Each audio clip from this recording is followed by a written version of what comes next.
الله أكبر.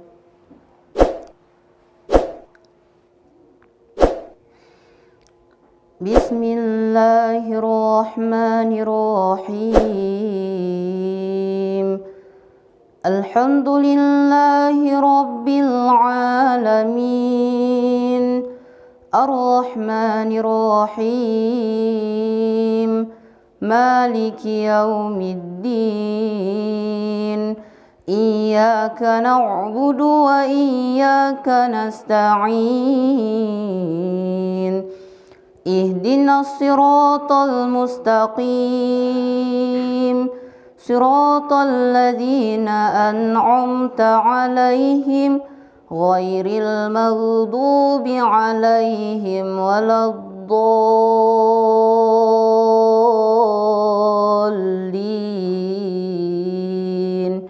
آمين.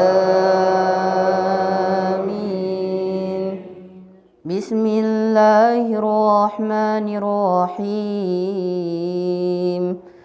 شهر رمضان الذي أنزل فيه القرآن هدى للناس وبينات من الهدى والفرقان فمن شهد منكم الشهر فليصم ومن كان مريضا أو على سفر فعدة من أيام أخر يريد الله بكم اليسر ولا يريد بكم العسر ولتكملوا العدة ولتكبروا الله على ما هداكم ولعلكم تشكرون. الله أكبر.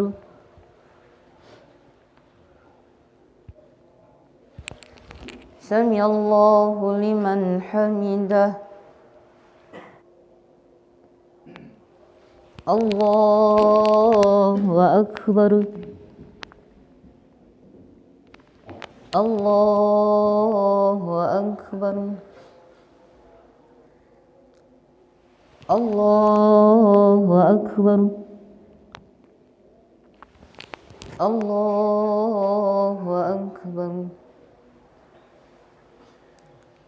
السلام عليكم ورحمة الله. السلام عليكم ورحمة الله. سبحان الملك القدوس سبحان الملك القدوس سبحان الملك القدوس سبوح القدوس ربنا ورب الملائكة والروح لا إله إلا الله وحده لا شريك له له الملك وله الحمد يحيي ويميت وهو على كل شيء قدير ولا حول ولا قوة إلا بالله العلي العظيم. Bismillahirrahmanirrahim. Assalamualaikum warahmatullahi wabarakatuh.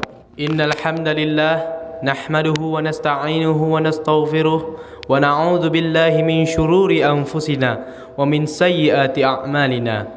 Man yahdihillah fala mudhillalah wa man yudlil fala hadiyalah.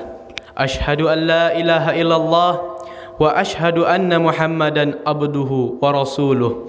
La nabiyya ba'da amma ba'd. Untuk mengawali acara pada malam hari ini, marilah kita dengarkan lantunan ayat suci Al-Quran yang akan dibacakan oleh saudara Ahlil Fikri. Kepada saudara dipersilakan. Assalamualaikum warahmatullahi wabarakatuh. A'udzu billahi minasy syaithanir rajim.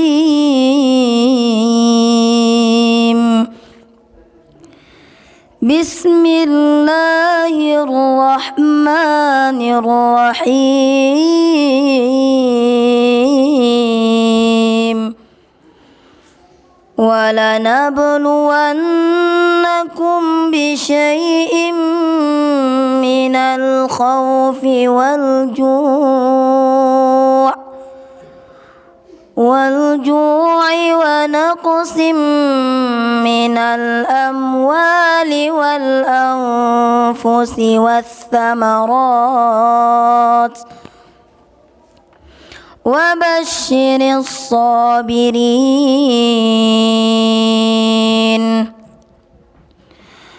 الذين إذا أصابتهم مصيبة قالوا إنا لله وإنا إليه راجعون أولئك عليهم صلوات من ربهم ورحمة وأولئك هم المهتدون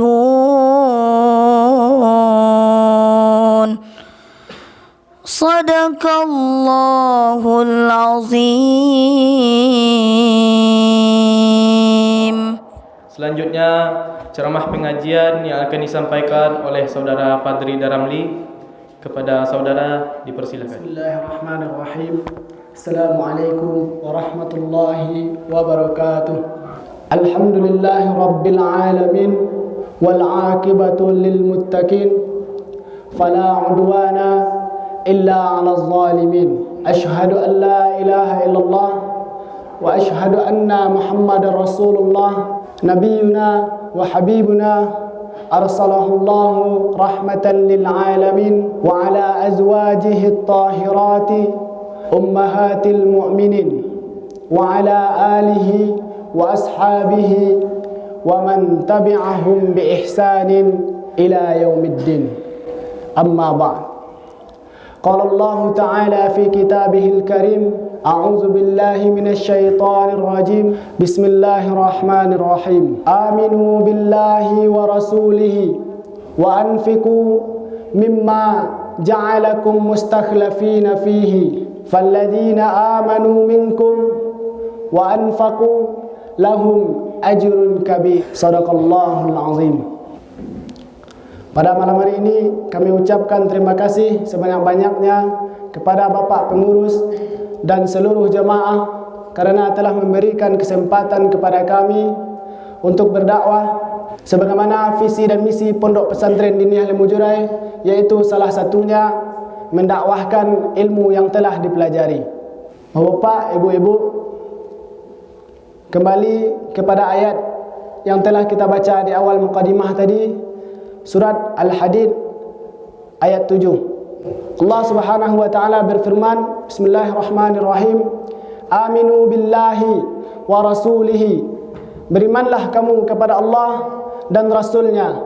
Wa anfiqu, dan berinfaklah kalian. Mimma ja'alakum mustakhlifina fihi, dari apa yang Dia telah jadikan kamu sebagai penguasa. Allah lah menjadikan awak sebagai penguasa atas pitih awak, sebagai pemilik yang berhak atas harta benda kita. Jadi kalau ada orang menumpang pitihnya kawak 100.000, dia ada pitih lain, jangan infak lo pitih orang tu pitih orang dak awak tu. Itu ndak berkuasa awak atas pitih itu. Itu maksudnya kami telah menjadikan kamu sebagai penguasa atasnya. Kemudian lanjutannya, fallazina amanu, maka orang-orang yang beriman, wa anfaqu, dan menginfakkan hartanya, lahum ajrun kabir, maka mereka itulah yang memperoleh balasan yang besar di sisi Allah Subhanahu wa taala. Dalam kitab Aisarut Tafasir li Kalamil Aliyil Kabir disebutkan wujubul infaq fi sabilillah min zakatin wa nafqati jihadin wa sadaqatin alal fuqara'i wal masakini. Wajib bersedekah di jalan Allah, yaitu dari zakat yang kita keluarkan. Kemudian apa lagi? Dan menafkahkan, memberikan harta kepada orang yang akan pergi jihad di jalan Allah Subhanahu wa taala. Namun siapa yang dinilai jihad di sisi Allah? Man kharaja min baitihi litalabil ilmi fahuwa fi sabilillah hatta yarji'. Yaitu orang yang berada di jalan Allah adalah orang yang keluar dari rumahnya untuk menuntut ilmu. Kemudian wasadaqatun 'alal fuqara'i, dan sedekah kepada fakir miskin. Kemudian berdalilkan surat Al-Hadid ayat 7 dan dipertegas oleh tafsir Aisarut Tafasir, maka dapat kita ambil kesimpulan bahwa judul kita pada malam hari ini adalah sedekah. Sebagaimana dikatakan dalam hadis Rasulullah sallallahu alaihi wasallam, al-yadul ulya khairum minal yadil sufla. Tangan di atas lebih baik daripada tangan di bawah. Apa maksudnya tangan di atas lebih baik daripada tangan di bawah? Adalah wal yadul ulya hiya munfiqatun wal yadul sufla hiya sa'ilatun. Tangan di atas itu maksudnya adalah menginfakkan harta kita. Berinfak lebih baik daripada kita meminta. Memberi lebih baik daripada kita hanya meminta. Itulah yang ditunjukkan oleh hadis tersebut. Kemudian bapak-bapak, ibu-ibu, tidak ada satu dalil Al-Quran pun, tidak ada satu dalil hadis pun, tidak ada seorang pun sahabat, tidak ada seorang pun ulama yang mengatakan bahwasanya kalau kita bersedekah akan membuat kita bangkrut, akan membuat kita jatuh miskin. Tidak ada. Bahkan kata Rasulullah sallallahu alaihi wasallam, "Ma naqasat sadaqatun min malin." Sedekah itu tidak akan mengurangi harta kita. Jangankan membuat kita bangkrut, jangankan membuat kita miskin, mengurangi saja tidak. Namun yang mengatakan bahwa kita akan miskin adalah syaitan laknatullah alaih. Diceritakan dalam Al-Quran, asyaitanu ya'idukumul faqra wa ya'murukum bil fahsya. Sesungguhnya setan itu menakut-nakuti kamu dengan kemiskinan dan menyuruh kamu berbuat fahsya atau berbuat keburukan. Agak setan mengain fa, awak lah payah jadi piti, awak lah payah ke sawah, awak lah payah menggali kawah, bagian piti kurang. Pandia aja. Itu kecil setan dan ditentang langsung oleh Rasulullah sallallahu alaihi wasallam, "Mana qasad sadaqatun min malin." Sedekah itu tidak akan mengurangi harta kita. Bahkan Allah Subhanahu wa taala berjanji akan dibalas 700 kali lipat. Dari mana kita tahu? Dari surat Al-Baqarah ayat 264. Masalul ladzina yunfikuna amwalahum fi sabilillah. Perumpamaan seseorang yang menginfakkan hartanya di jalan Allah. Kamasali habbatin anbatat sab'a sanabila fi kulli sumbulatin mi'atu habbah. Sebagaimana kita menanam satu biji, setiap biji itu tumbuh 7 tangkai, dan setiap 7 tangkai itu masing-masing tumbuh 100. Contoh biar kita lebih paham. Jadi tisi bulu. Mati sibu tadi kan. Contoh, anggap pitih ko mau tumbuh ke dia anggap. Ko anggap ko jaga celom bom ngece pitih mau tumbuh. Ko anggap ko menanam pitih ko 1000. Dari pitih yang 1000 ko tumbuh menjadi 7 tangkai. Dari 7 tangkai tersebut menghasilkan 100 buah. Yang 1000 ko tumbuh jadi 7 tangkai, berarti kita akan memperoleh 700.000. Berarti 700.000.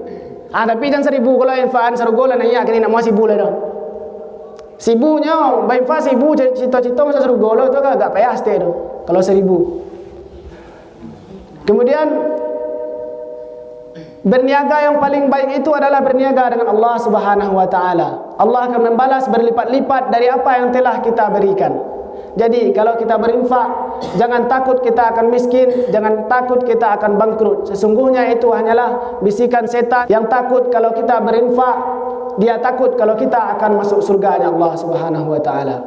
Kemudian mengenai perihal sedekah ini, ada cerita dalam sebuah hadis yang diriwayatkan oleh Imam At-Tirmizi dan Imam Ahmad.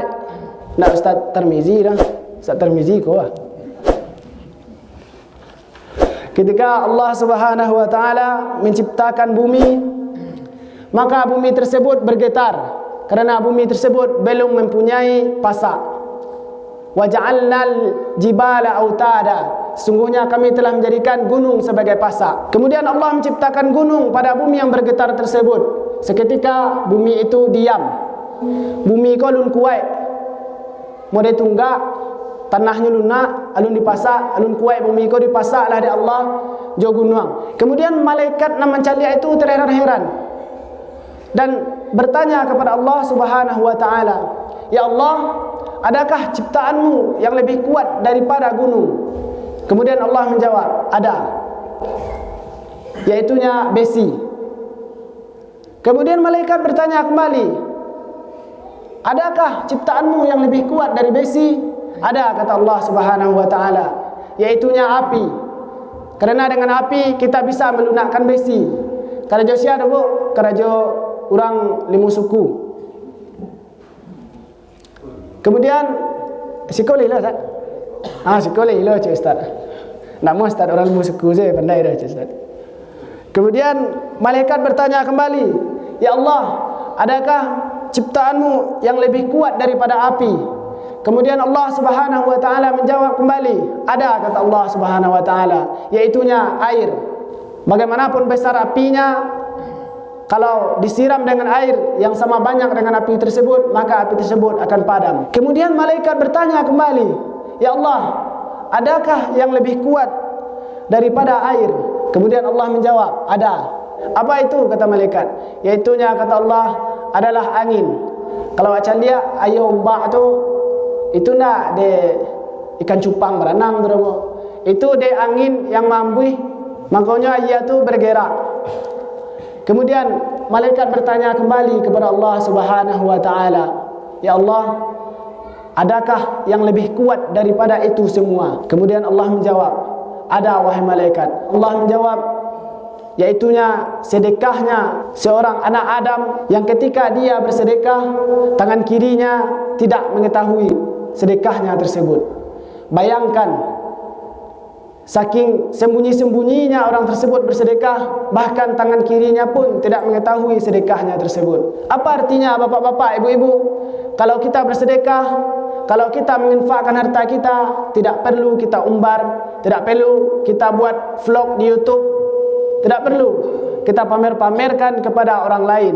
Hanya Allah saja yang melihat dan malaikat pencatat amal kebaikan. Karena sedekah kita untuk Allah, bukan untuk dinilai oleh manusia. Kalau yang tadi yang bertanya adalah para malaikat, sekarang kita yang bertanya kepada diri kita masing-masing. Bagaimana kalau orang tersebut tidak mempunyai uang? Ba'a kalau orang konyo nak do piti, cuman cukup untuk kehidupan sehari-hari, untuk makan, pas-pasan, apa yang akan disedekahkan? Jawabannya adalah dari Sayyidina Abu Hurairah radhiyallahu anhu taala, bersabda Rasulullah sallallahu alaihi wasallam, setiap persendian itu wajib bersedekah. Kata Rasulullah yang pertama adalah ta'dilu baina unsayaini sadaqah. Engkau mendamaikan dua orang yang berselisih, engkau mendamaikan dua orang yang bertengkar, maka itu bernilai sedekah di sisi Allah Subhanahu wa taala. Kemudian apa yang kedua kata Rasulullah, wa tu'inu ar-rajulu fi dabbatihi fatahmiluhu 'alayha aw tarfa'u lahu 'alayha mata'ahu sadaqah. Engkau membantu seseorang menaikkan dirinya ke atas kendaraannya. Kalau awak lihat ada orang yang kakinya asam urat, Pak. Ini susah untuk naik kendaraan. Misalnya bonceng juga anaknya susah naik kendaraan. Kita bantu dia menaikkan dirinya ke atas motor tersebut. Maka itu bernilai sedekah di sisi Allah Subhanahu wa taala. Dan engkau membantu menaikkan bebannya ke atas kendaraannya, maka itu juga bernilai sedekah di sisi Allah Subhanahu wa taala. Anak mu awak tolong jo doa saja dah. Karena tanya orang, "Bang, ada pertolongan saya untuk ni payah mangke beban dah." Tolong jo doa saja. Itu nak mu jo doa saja dah. Harus dengan usaha awak tolongan. Selain nak berdoa, setelah itu kita berusaha untuk menolong saudara kita. Kadang ada orang mencari orang kecelakaan, lah jatuh orang kok bertanya aja bro. Mangga aja. Jadi itu orang jatuh bertanya aja lah mangga ditanya dah. Tolongan dulu. Kadang orang ada lo jadi wajah tua nampak adanya tanya aja dah. Mangga tu aja. Jadi itu wajah tua. Kalau jatuh tu orang nak mangga watanya capek wa tolongan. Wa tagaannya maka itu akan bernilai sedekah di sisi Allah Subhanahu wa taala. Kalau mangga watanya berang orang gara awak berang orang dapat dosonya, awak dapat doso. Batu dapat doso gara awaknya berang. Kemudian yang ketiga Bapak-bapak, Ibu-ibu, wal kalimatut thayyibah sedekah. Kalimat yang baik-baik adalah sedekah. Apa kalimat kita yang baik-baik dalam Islam? Yaitunya bismillah, alhamdulillah, Allahu akbar, la ilaha illallah dan lain sebagainya. Kalau kita hendak memulai sesuatu, kita mulai dengan bismillahirrahmanirrahim, dan kita telah selesai melaksanakannya, maka kita ucapkan alhamdulillahirabbil alamin. Tapi mengucapkan bismillah alhamdulillah itu dalam konteks ibadah kepada Allah dan tidak bermaksiat. Jangan beko awak ni sedekah ni dapat pahala, awak berjudi itu baca bismillah, kalau menang awak beko kecana alhamdulillah, itu dapat pahala. Itu tidak, itu salah, itu tidak boleh begitu. Pokoknya kalau dalam maksiat tidak ada baca bismillah, diakhiri dengan alhamdulillah. Kemudian bapak-bapak, ibu-ibu, yang keempat adalah wa bi kulli khutuwatin tamshiha ila shalah sadaqah. Dan setiap langkah kita menuju salat atau menuju rumah Allah Subhanahu wa taala adalah sedekah di sisi Allah Subhanahu wa taala. Kita melangkah ke masjidnya Allah, kita melangkah ke musolanya Allah untuk menunaikan solat, maka itu bernilai sedekah. Kemudian yang kelima bapak-bapak, ibu-ibu, wa tumitul adza minat tariqi sedekah. Kita menghilangkan atau kita membuang sesuatu yang mengganggu di jalan, maka itu akan bernilai pahala di sisi Allah Subhanahu wa taala. Contoh, jalan ke surau, ada kayu rabah, itu awasan kayu tu. Di awasan kayu tu tidak jadi saudara awak talambik untuk solat. Maka ketika saudara kita solat, pahala saudara kita tersebut mengalir kepada kita. Kenapa? Karena kita telah membantunya, tidak menyusahkan dia, dan tidak jadi sesuatu tersebut mengganggu saudara kita yang akan menunaikan solat. Tapi bapak-bapak, ibu-ibu, kalau indak je dapat nan limu ko dah. Kecik Nabi, kullu ma'rufin sedekah. Setiap kebaikan itu sedekah. Melanjut aja kawan awak pergi berdua, awak bayan, itu sedekah. Masuk makanan yang awak bayar tadi ke parinya dipakainya ibadah, maka itu mengalir kepada kita pahalanya. Jangan mereka melanjut, sudah tu kan bayar awak lari awak tinggal kawan awak, itu nak muat dah. Itu bapa seorang bersedekah kawan. Ndak ikhlasnya dah, haram jadinya. Kemudian kalau indak je bisa itu dah. Ada aja baru. Masih banyak. Pokoknya setiap kebaikan adalah sedekah. Perbanyak senyum. Senyum wak, kalau senyum wak ke saudara awak, senyum wak menceliak orang, wak sapu orang, senang hati orang menceliak. Tapi senyum kok ada satu syarat, harus ada orang. Kalau tak ada orang yang senyum je, jadi gunjiang lah ada orang. Celiak sianu tu, siap. Menantu sianu tu, bahannya. Celiaklah ke kelas orang, segilu je tak curang. Jadi fitnah lah ada orang kalau senyum wak seorang. Apalagi kalau awak yang punya kadai, belanja orang, awak senyum, itu bisa jadi semakin laris kedai awak. Dia orang senang belanja di kedai awak. Kadang pernah bawa ada pengalaman pribadi, orang kau lah nak senyum, tidak lo ramah, tidak lo rancak tu. Awak bertanya, bang, ada gula? Tak, ada dah. Makasih bang. Yo, itu mencaliannya sama lewat, jangan belanja ke kedainya. Kedai kan tak cik tu dah. Kadang itu kalau awak berkedai kau para lu je lah. Senyum, ramah tamah kan. Kemudian bapak-bapak, itulah. Maka selagi kita hidup di dunia, selagi kita memiliki harta, selagi kita masih memiliki kesempatan, kita infakkanlah harta kita tersebut dan kita bersedekahlah di jalan Allah Subhanahu wa taala. Jangan sampai ketika kita sakaratul maut kita menyesal dan meminta kepada Allah Subhanahu wa taala. Dikisahkan di dalam Al-Qur'an ada seseorang yang ketika dia menempuh sakaratul maut, sakaratul maut itu luar biasa sakitnya bapak-bapak, ibu-ibu. Dia berkata kepada Allah Subhanahu wa taala, "Laula akhartani ila ajalin qarib fa saddaqa." Ya Allah, hidupkanlah aku ke dunia sebentar saja. Sebentar saja, maka aku akan bersedekah. Kenapa disebutkan sedekah bapak-bapak, ibu-ibu? Bukan solat disebutkan, bukan haji disebutkan, bukan yang lain-lain disebutkan. Al-Imam Ibn Qayyim Al-Jauzi menjelaskan, yang pertama, Karena sedekah sangat meringankan sakaratul maut. Karena sakaratul maut itu tidak ada yang menyenangkan. Pasti sakaratul maut itu sangat menyakitkan. Ceritakan dalam sebuah kisah Rasulullah ketika beliau mau wafat, beliau mengatakan, "Wahai Jibril, beginikah sakitnya dicabut nyawa?" Kata Jibril, "Iya ya Rasulullah." Dan dikatakan oleh malaikat Israel, "Ya Rasulullah, ini sudah paling lembut aku mencabut nyawamu ya Rasulullah. Tidak pernah aku mencabut nyawa selembut ini sebelumnya." Coba kita bayangkan bapak-bapak, ibu-ibu, Rasulullah saja yang sudah dijamin masuk surga, yang maksum dari dosa, masih merasakan sakitnya sakaratul maut. Apalagi kita. Maka oleh kerana itu, hendaklah kita bersedekah dan menginfakkan harta kita untuk meringankan sakaratul maut kita tersebut. Kemudian kata Ibnu Qayyim Al-Jauzi, yang kedua adalah lampu yang paling terang di alam kubur adalah sedekah. Kemudian yang ketiga, kata Imam Ibnu Qayyim Al-Jauzi, pintu surga yang paling besar terbuka adalah as-sakhaya, yang dilewati oleh orang-orang dermawan, yang dilewati oleh orang-orang yang senang bersedekah, yang menginfakkan hartanya di jalan Allah. Yang keempat yaitu tanda diterimanya ibadah kita adalah senangnya kita bersedekah. Yang terakhir dikatakan oleh Ibnu Qayyim Al-Jauzi, hisab yang paling susah dihadapi adalah hisabnya harta. Dari mau ada PN harta tu, kamau belanjawan harta tu, kasia sewa agihan harta tu, apa nak bali je harta tu, sesuatu yang bermanfaat kah? Atau malah sebaliknya, sesuatu yang tidak ada manfaatnya, yang malah akan menyulitkan kita di akhirat kelak.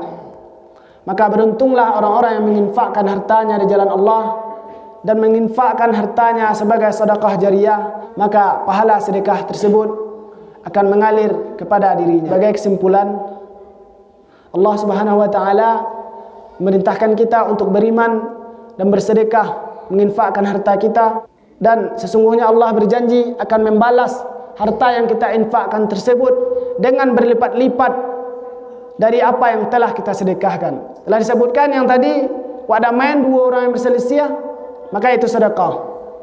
Wa baca kalimatun thayyibah, maka itu adalah sedekah. Kita bantu saudara kita naik ke atas kendaraannya, itu adalah sedekah. Kita buang duri atau sesuatu yang mengganggu di jalan, maka itu adalah sedekah. Maka oleh kerana itu, marilah sama-sama kita bersedekah dan menginfakkan harta kita di bulan Ramadan yang mulia ini, yang mana di bulan Ramadan apapun yang kita lakukan dilipat-lipat gandakan oleh Allah Subhanahu wa taala. Terlebih terkurang saya mohon maaf kepada bapak-bapak, ibu-ibu. Dan kalau ada salah-salah kata, mohonlah dimaafkan karena saya masih dalam tahap belajar. Subhanakallahumma wa bihamdika asyhadu an la ilaha illa anta astaghfiruka wa atubu ilaik. Oh ya, lupa yang terakhir, jangan lupa like and subscribe YouTube Diniyah Bapak Ibu-ibu. Nama channelnya Ponpes Diniyah Ilmu Jurai. Dekau tiba rumah buka HP, silahkan celiak. Like and comment and subscribe. Assalamualaikum warahmatullahi wabarakatuh. Terima kasih kita ucapkan kepada saudara Padri Daramli. Semoga apa yang beliau sampaikan tadi dapat kita ambil hikmahnya dan kita amalkan dalam kehidupan sehari-hari. Amin. Amin ya rabbal alamin. Saya Muhammad Ghaffar Nizar Al-Ghaza undur diri. Syukran ala ihtimamikum. Assalamualaikum warahmatullahi wabarakatuh.